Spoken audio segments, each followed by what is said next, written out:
नमस्कार welcome to pregnancy and baby care Odia channel.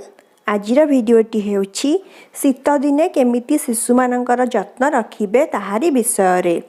तेबे भिडियोटी को आरंभ करबा पूर्वरु जदि आपण आम चैनल को एबे जाय सब्सक्राइब करि नाहंती तेबे तळे थिबा नाली सब्सक्राइब बटन को दबे दियंतु आ तार साइड रे जो बेल आइकन अछि सेटा मध्य दबे दियंतु। एहा द्वारा आपणकु आम चैनल रा वीडियो सबुर सूचना मिली पारिबो। शीत दिन आसिले पिलामानंकर अधिक जत्न रखिबाकू पड़ी थाए कहीं शीत दिन में छोट शिशु मानकू अधिक ठंडा काश जर कफ स्किन फाटिबा स्किन ड्राए हवा ए सब अधिका होई थाए। तेबे आजिर वीडियो रे आमे देखिबा कि आमे कौन से मानकू सब खाया को दबा से मानकर स्किन रा जत्न केमिति रखिबा केमिति से मानकू मालिश करिबा से सब विषय रे आज आमे वीडियो रे देखिबा। शीत दिन आसिले छोट शिशु मानकर हेउ किंबा बड़ लोक मानकर हेउ अधिका जो ठंडा काश कफ होता है स्किन फाटी थाए तार प्रधान कारण हेउछि शीत दिन रे आमे माने कम पानी पीबा आरंभ करू जहा फल रे आमर जलीय अंश शरीर कम हो जाए एवं यार परिणाम स्वरूप आमर स्किन ड्राए हो जाए एवं आमर रोग प्रतिरोधक शक्ति मध्य कम हुए जहा फल रे शीत दिन रे हमकु अधिक ठंडा काश कफ होता है एवं आमर स्किन खराब होता है। तेणुकरी एही समय आपण शिशु मानकू अधिक परिमाण रे पानी पीवाकू दियंतु क्षीर पीवाकू दियंतु सूप पीवाकू दियंतु जहाँ भी आपण खायाकू दौचंती से सब जिनिस उषुम उषुम खाइबाकू दियंतु। आपण शिशु मानकू जूस मध्य दे पारिबे ए सबुथिरे अधिक परिमाण रे पानी थाए जहाँ फल रे शिशु मानकर शरीर रे जलीय अंश कम हुए नाही। तेबे जो शिशु मानकर बयस 6 मास रु छोट अछंती से मानकू केवल मार क्षीर पीवाकू दियंतु अधिक परिमाण रे। जदि मार क्षीर सफिशिएंट होउनी तेबे आपण तांकू फॉर्मूला क्षीर मध्य पीवा पई दे पारिबे। आपण शिशु मानक पई जहाँ भी खाଇବା जिनस बनौचंती सेथिरे अधिक परिमाण रे रसुण रा व्यवहार करंतु। रसुण रे बहुत एंटीबैक्टीरियल एवं एंटीवायरल प्रॉपर्टीज थाए जहाँ फल रे रसुण खाଇବା द्वारा ठंडा काश कफ ए सब हुए नाही। शिशु जत्ता बेले सकाळ उठुचंती जे मानकर बयस वर्षकरू अधिक अछि से माननकू गोटे चामच महू टिके उषुम पानी रे पीवाकू दियंतु। एटा आपण वर्ष सारा करंतु देखिबे ठंडा काश बहुत कम हबो। तापरे हेउची शिशु जतबे को सोइबाकू जाउछंती राती रे सेते बेले आपण तांकर पाद रे टिके सोरिष तेल रसुण जुआणी ए सब को फुटे की गोटे जार रे रखी दियंतु।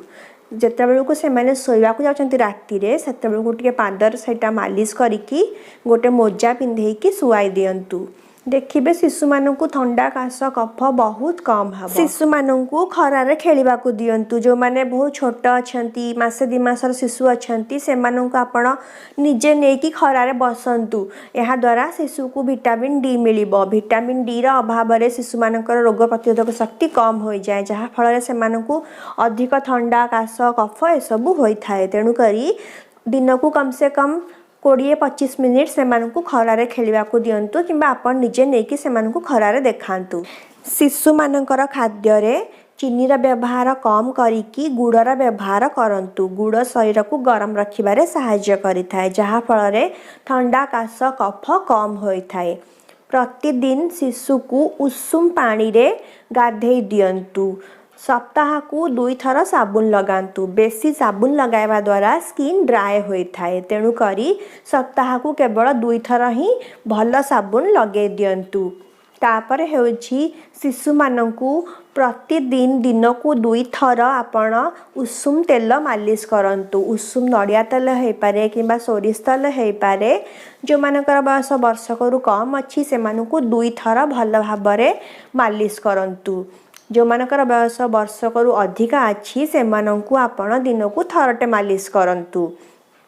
राती रे सोइबा पूर्वरु शिशु को भल बॉडी लोशन लगे देकी सुआंतु। यदि बॉडी लोशन नाही तेबे आपण बोरोप्लस किंबा बोरोलिन मध्ये यूज करि परिबे। एहा शिशुर स्किन को सॉफ्ट रखिबारे एवं न फाटिबारे बहुत हेल्प करिवो।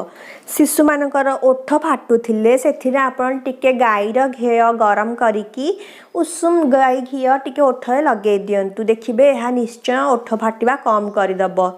शिशु मानकू सबु बेले आपण अधिका स्वेटर टोपी ए सब पिंधेकी रखा द्वारा तांकर शरीर में अधिका गरम होता है जहाँफल पेट खराब हो पारे। तेणुक जिते बड़े दरकार से स्वेटर पिंधातु, जिते बड़े दरकार नहीं घर भितर अच्छा खरा होती खरा पड़ुची तो आपड़ स्वेटर पिंधातु ना। शिशु मान खोला छाड़ू टे माने हल्का फुल्का ड्रेस पिंधेकी छाड़ू। राति शोवा समय ध्यान रखु जमीती मुहर आपड़ कौन टोपी कि मोटा कंबल न पकई कहीं छोट शिशु मैंने नाक बंद हो पारे। यहाँ द्वारा राति शोवा समय आपड़ मशाई लगे शुंतु, यह द्वारा मशा कामुड़ ना कहीं शीत दिन बेसी मशा होता है, फैन चले ना तो मशा कामुड़ार बेसी डर थाए। तेणुक आपड़ डेंगू मलेरिया एसबू रक्षा करने मशाई लगे शुंतु। आजिर वीडियो रे आमे जहाँ भी सब टिप्स देखिले आपण से सब टिप्स को फॉलो करंतु। देखिबे आपण शिशुर कम ठंडा काश कफ हेबा एवं तार स्किन मध्य फाटिबो नाही। आशा करुछि आपनकु ए वीडियोटी भल लागिथिबो। जदि आपनकु ए वीडियोटी भल लागुछि तेबे निजर फ्रेंड्स माननकु फैमिली रे वीडियो को शेयर करंतु। धन्यवाद। जय जगन्नाथ।